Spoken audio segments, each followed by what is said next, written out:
about to go live. YouTube, here we go. And we're live. Fantastic. So we'll get started in just a second here. And let's see. We're live.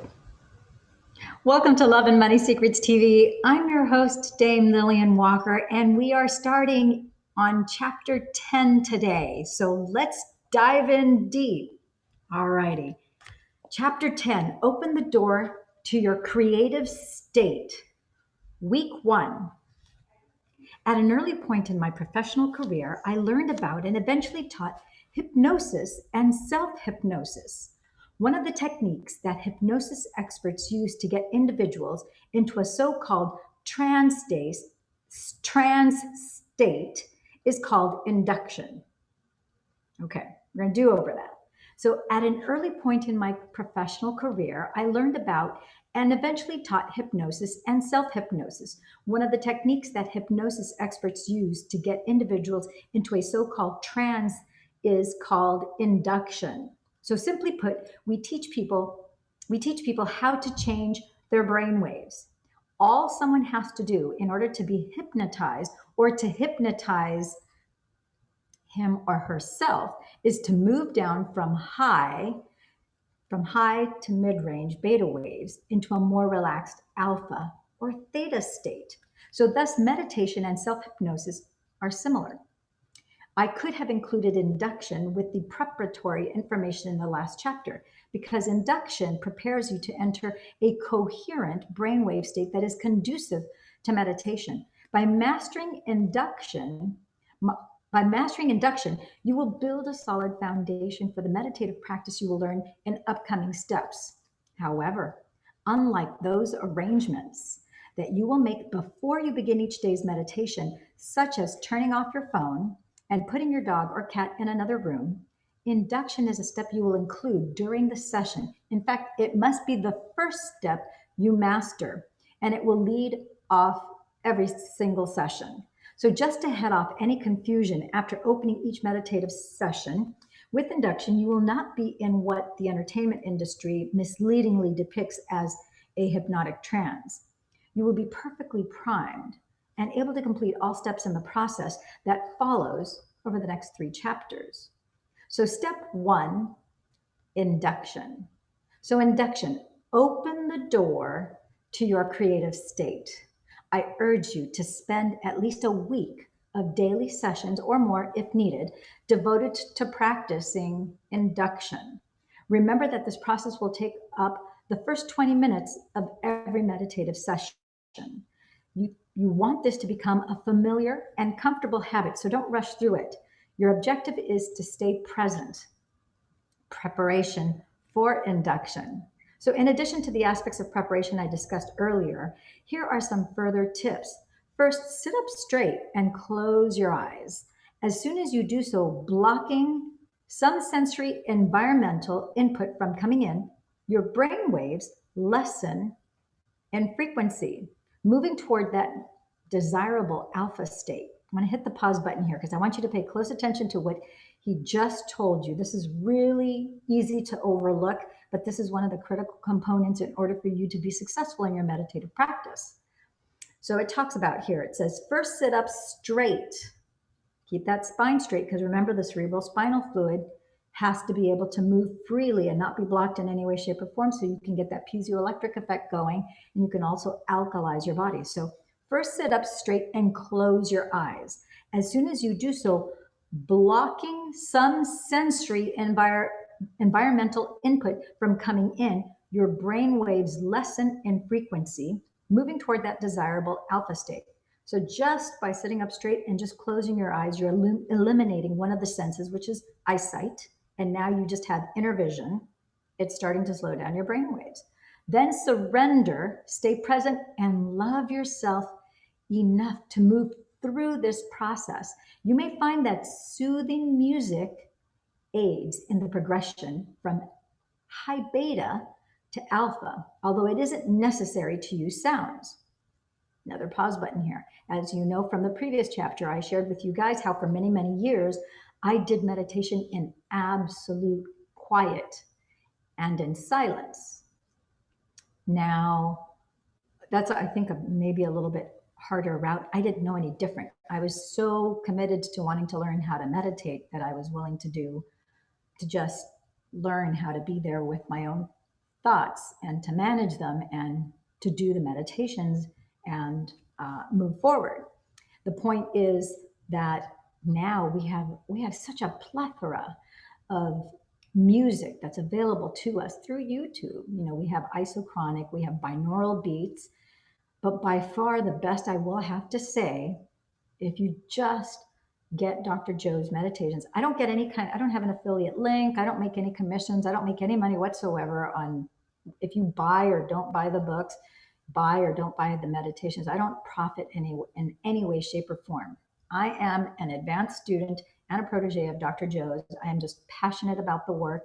Yes, I do guide people, you know, privately and so forth, but I really am passionate about having people empower themselves so that they can relieve pain, whether it's physical, emotional, relational, spiritual, psychological, whatever kind of pain, whatever your pain point is, financial pain, doesn't matter. You are now able to put your hands on the steering wheel of your life, and using your focus, you can actually effectuate a certain outcome. So he talks about here, you may find that soothing music aids in the progression from high beta to alpha, although it isn't necessary to use sounds, which is true.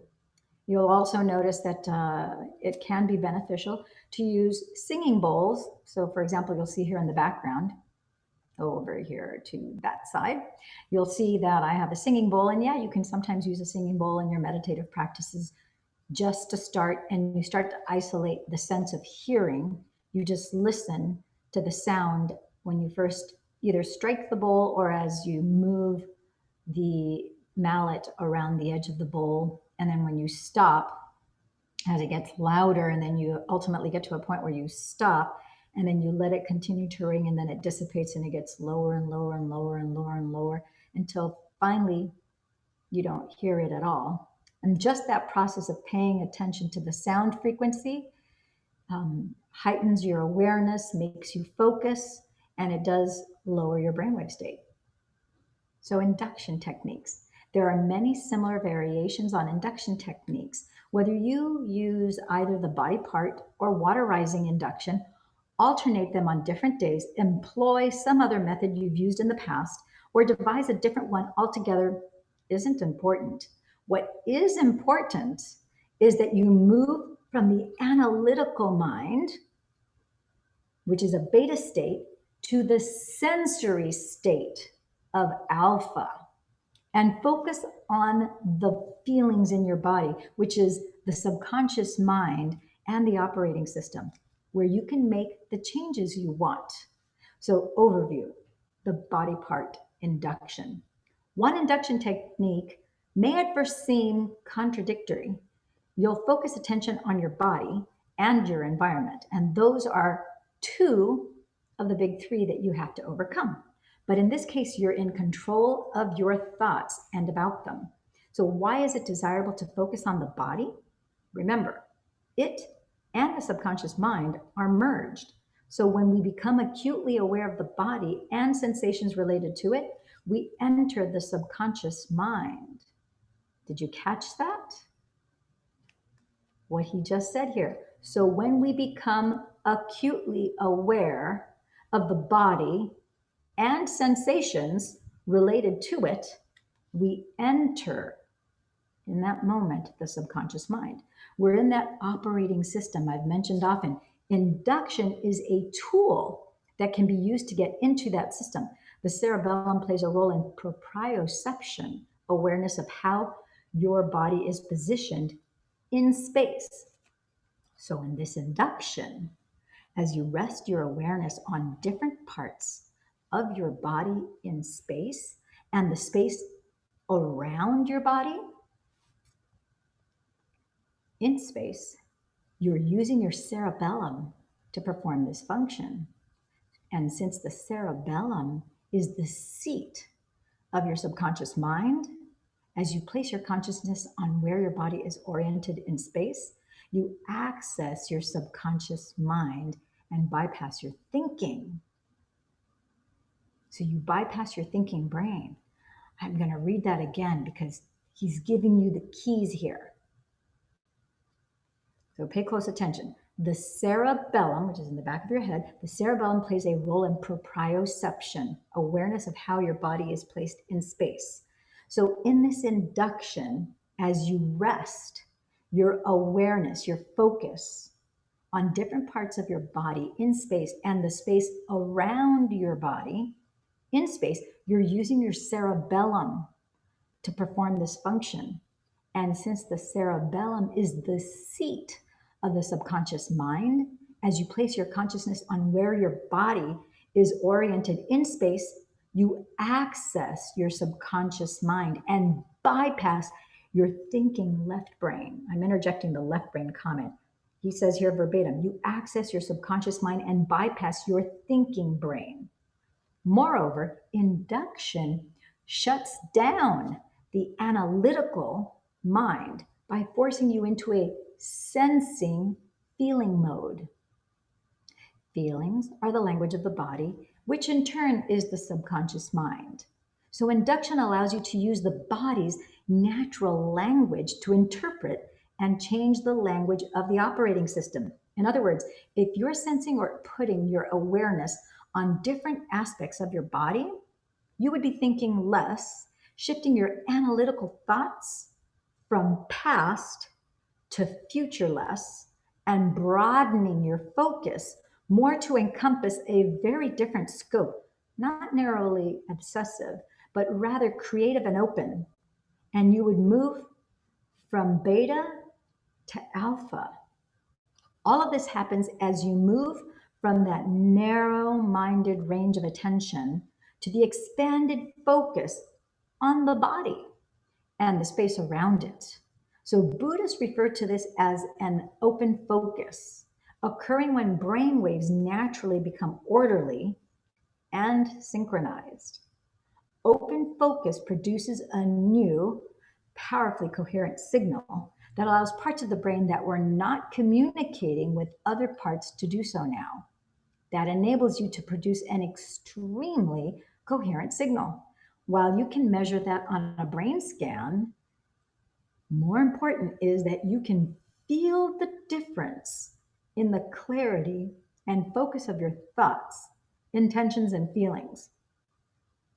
Body part induction, the how-to. This is where it gets juicy, my friends and gems.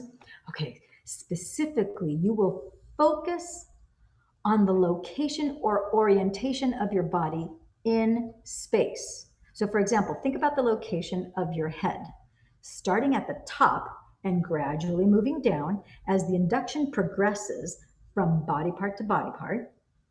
Sense and become aware of the space that each occupies. Also sense the density, the weight or the heaviness, or the volume of space that it occupies by focusing your attention on your scalp, the next on your nose, then next your ears, and then so on and so forth, moving down the body until you're focused on the bottoms of your feet. You will notice some changes. This movement from part to part to part, and the emphasis on the spaces within the spaces is the key to this. Next, become aware of the teardrop shape area surrounding your body and the space it takes up.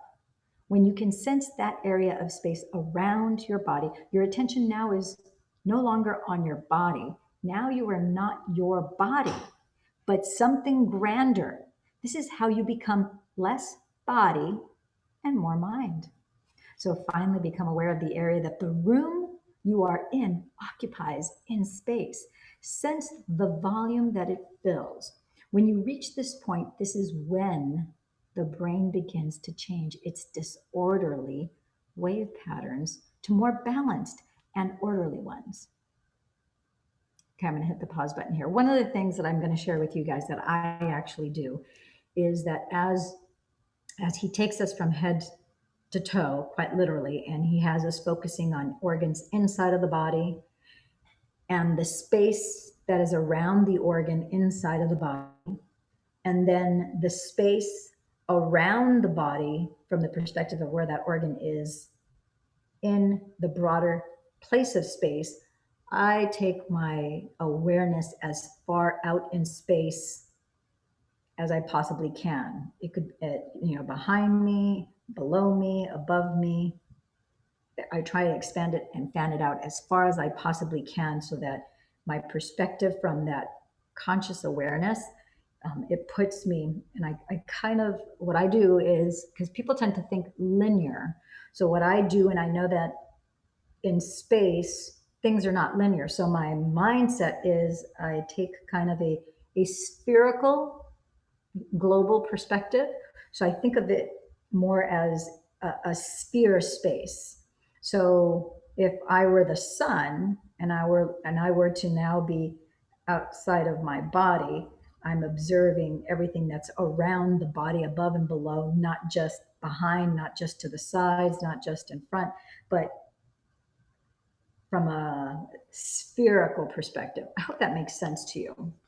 If that's kind of confusing to you, delete it and just follow your intuition. I'm just telling you what I do, okay?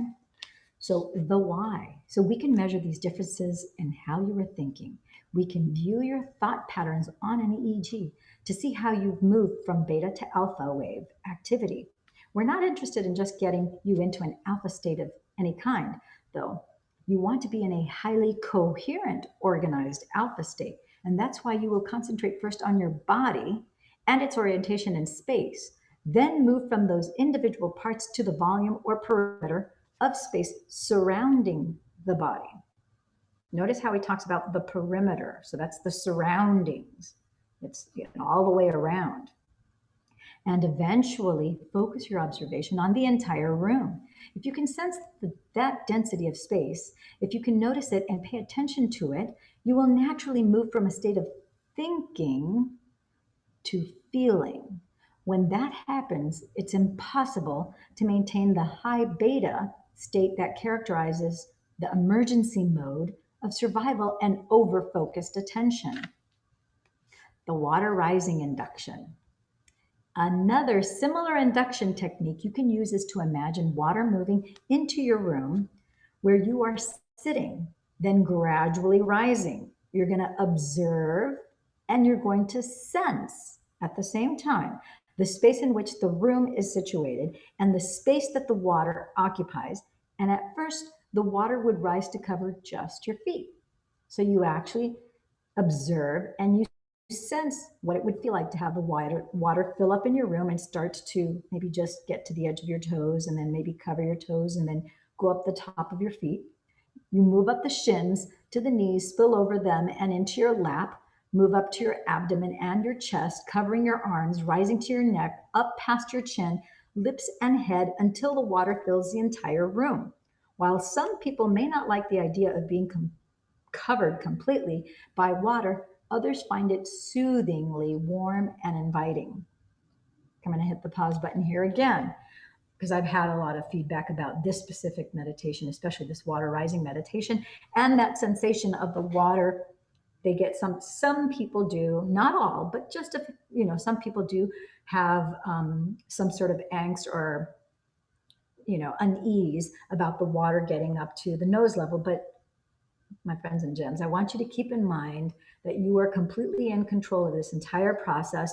It's the sensation of the water. You're not actually in water, so you're not going to drown. There's nothing to fear. That fear response or any angst, nervousness, or uneasiness, that's your ego that's trying to prevent you from going into theta state. When you recognize what your ego is doing and how it's keeping you, that is part of what you need to recondition a new thought to a new mind so that you're able to say, no, ego, I'm aware of what it is that you're doing. You are not the master. My awareness is the master. You're my ego. Right now, silence. Thank you for pointing out what I needed to see, because thank it, because it is pointing something to you that you need to see, you need to be aware of.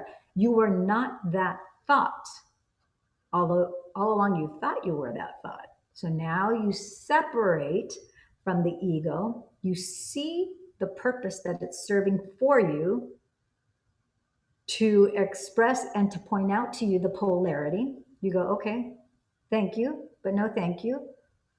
I got it. Now heal, be quiet. I need you no more.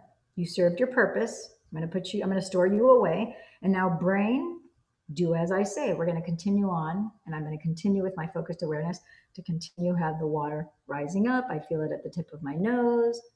And just tell yourself that it's going to be a gentle, pleasant feeling. It's soothing, it's relaxing. And as it moves up your eyes, your eyebrows, all the way to the very top to your head. Okay? So it says here, week 1, guide to meditation. So as a reminder, during your week 1 meditations, your job is to practice the induction technique. Yes, sirree.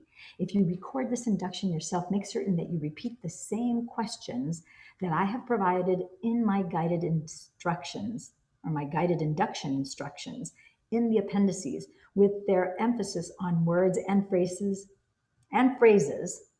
So if you record this induction yourself, make certain that you repeat the same questions that I have provided in my guided induction instructions in the appendices, with their emphasis on words and phrases such as sense, notice, feel, become aware of, become conscious of, and attend to. Also, words such as volume, density, perimeter of space, weight of space, and so forth will help you focus your observation.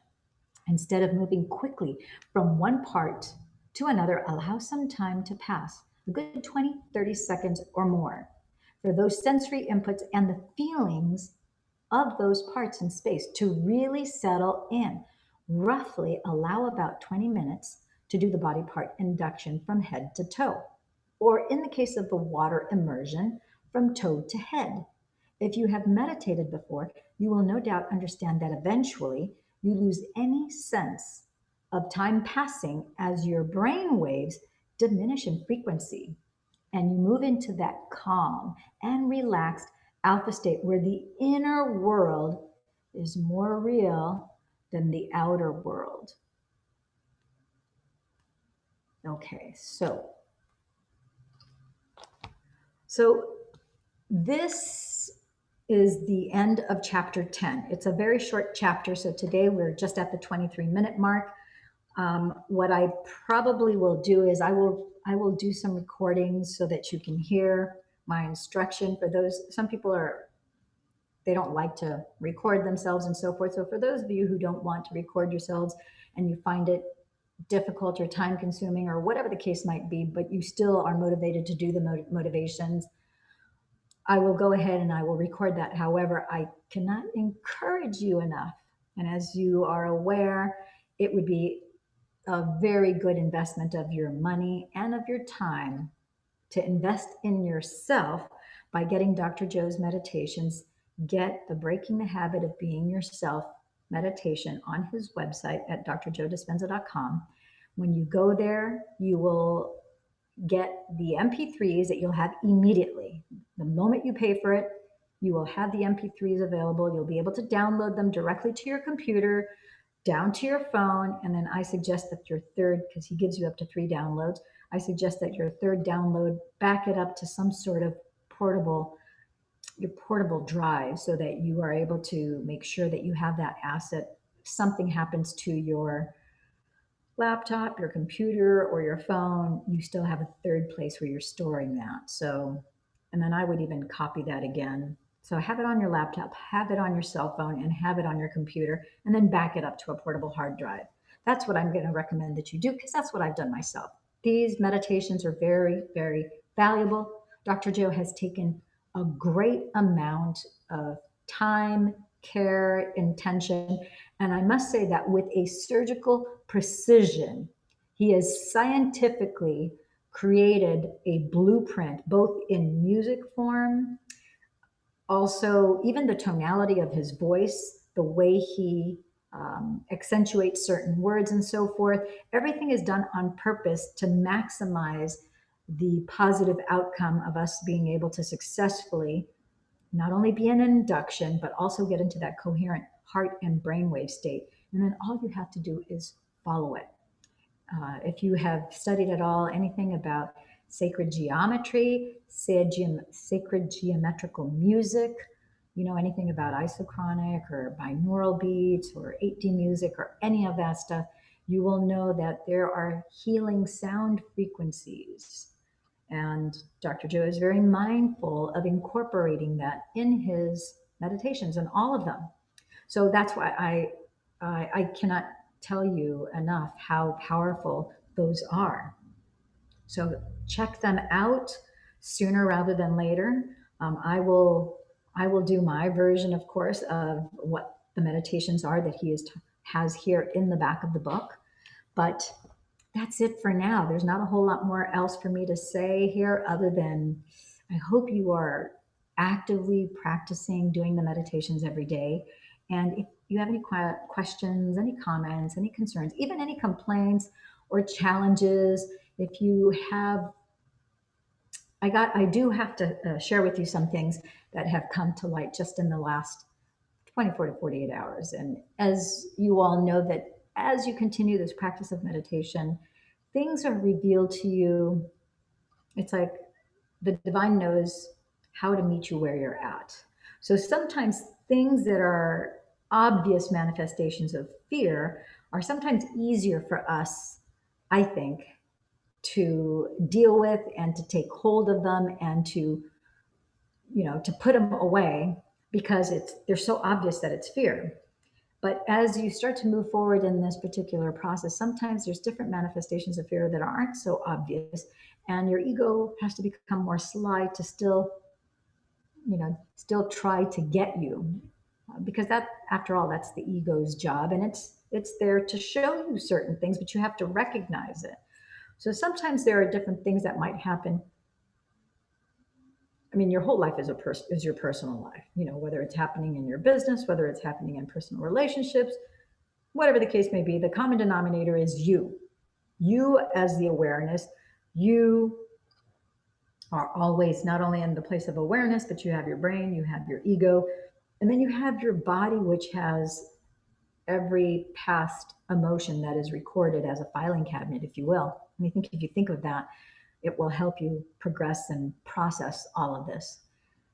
And I had a meeting where we had, it was a total of 5 businesswomen. We were talking, and we're pretty much throughout the different parts of the United States. And we were talking about how there are different manifestations of fear right now, especially at the time of this broadcast. We are still under quarantine in many parts of the world. We have certain parts of the United States that have opened up. We have certain parts of Italy that have opened up, different parts of, Australia, Bali, etc. But we definitely have not resumed business as it was once before. And I think it's pretty safe to say we are all keenly aware that we are not going to go back to normal. We are going to create a new normal, and our world will never be the same. There's several things that are going on right now, of which many people fear the unknown of how this is all going to play out, which I think this is why it's such a beautiful time that you are embarking on this study and this investment of breaking the habit of being yourself, whoever it is that you have become, and you can choose to refine and redefine who it is you are with intention and choose to be the best part of you that you can possibly be. The more empowered, the more successful, the more loving, the more effective, how you show up in the world. And so there's a lot of, if you look for things to cause you fear, worry, or anxiety, you're going to find them. There's no shortage of that. There will never be any shortage of that, especially in this 3D plane. There's no question about it. So much of the things, though, that we fear are not just in the 3D plane that we can see. A lot of it is perceptual And they're thoughts that, like a bullet that ricochets inside your mind, it's bouncing inside your mind until you decide to take that thought and say, oh, wait a minute, this thought really doesn't benefit me. And I perceive it to be true, but is it really true?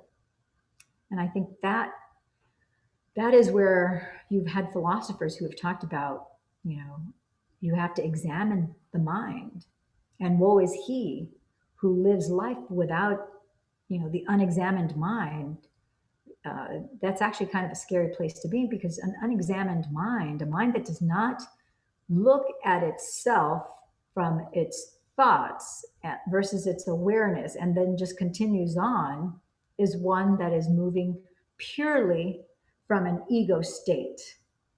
It's really unconscious. It's really an unevolved, a mind that has not bothered to do any kind of self-mastery. It's just, in a sense, it's an immature mind, because it hasn't yet learned the skill of self-awareness and observing those thoughts, observing the feelings that come that are associated with those thoughts. Now, that is not to be judgmental. That's just how it is. And so we are all at different states. No two people will ever be at the exact same level. This is not a competition. We all have many different, life cycles and so forth. And so there is no finish line. The truth of the matter is that we are dealing with something. You are an infinite being. So you can take this as big or as grand as you'd like, or you can choose to completely ignore it all. You wouldn't be reading this book. You wouldn't be on this YouTube video, watching this, reading this, studying this, and applying this if you weren't conscious to a certain degree. So you are, by definition, a conscious, aware being, and you are obviously interested in investing in yourself. You love yourself. This is part of the awareness, where you recognize that you do love yourself enough to know that you deserve better, and that there are secrets of the universe that you can put your hands on, not just figuratively, but in every sense. And you can improve yourself. If people in the past have been able to do all these incredible things, it is possible for you too. And that's the path and the journey that you're on. You can do as much or as little. If you look at the teachers of the past, and if you look at like Jesus, if you look at Buddha, if you look at Lao Tzu, if you look at Muhammad, if you look at, Yao Lin, there's so many of these mystical ancient teachers and shamans and so forth. They have many of them, most of them have said, even greater things than this will you do.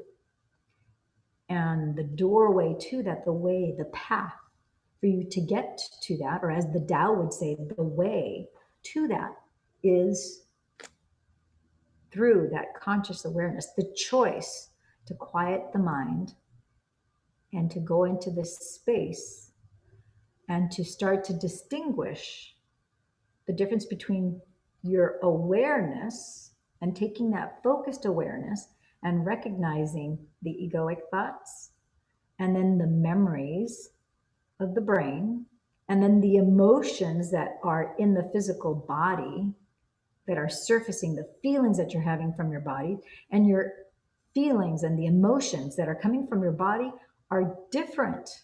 You'll become aware at a certain point in time, you're going to go, oh, wait a minute. Yeah, the feelings in my body are different than the senses that I get when I'm in a meditative state. I have a different sensing operating system that you weren't aware of before. And then as you start to become more familiar with that, you start to sense things. And then it's a process of learning to trust what it is that you're sensing, and what it is that you're sensing, what it means to you, and then testing and asking for signs.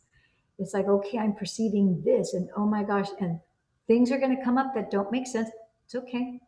They're not all supposed to make sense. In fact, most of it won't make sense.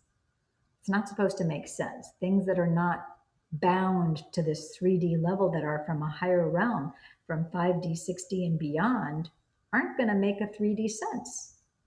And Einstein tried to tell us that.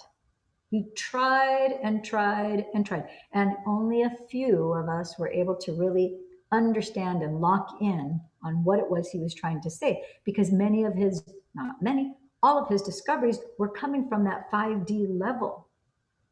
What most people don't know about Einstein, would you believe that Einstein, when he graduated from high school, he applied to a technical school? Would you believe that he failed the entrance exam to that technical school? Yeah, that's right. Einstein, Albert Einstein, failed an entrance exam to a technical school. Did you know that for the first 4 years of Einstein's life, he did not speak? Most girls start speaking by the time they're a year, 18 months old. Boys, usually 18 months to 2.5 years of age, most start talking. He didn't even speak for the first 4 years of his life. There's a whole host of other things that would not make you, had you known him then, you would have never have thought that he was the brilliant genius mind that he was. But at a certain point in time, he was able to tap in to this infinite source intelligence, and he was able to get into this quiet space. And it was in this quiet space that it was given to him, that he received the knowledge that ultimately identified him as really not just the most intelligent man, the most revered brain of this time or of the last century or the last 200-300 centuries, but really in all of human existence. He is really defined as the most brilliant mind that ever was. So you are on the same path as him. Your energy is entangled with him, with all the previous masters, geniuses, mystics, past, present, and future. All you have to do is engage yourself in this meditation. So thank you for tuning in, tapping, and turning on to Love and Money Secrets TV. For those of you who've been so kind, so generous of making donations on PayPal, I really, really appreciate it. I remember the first time I started seeing donations coming in there, I was so overjoyed. My heart just started beating with joy, and I was just thrilled to pieces. So thank you so much. It really warms my heart. This is really a passion project for me, and I really hope that I'm able to impact and improve your life. If you think that aside from this general information, if you would like more private guidance, please, reach out to me below. And until tomorrow night, sleep well, sleep tight, keep on doing your meditations, and ciao for now.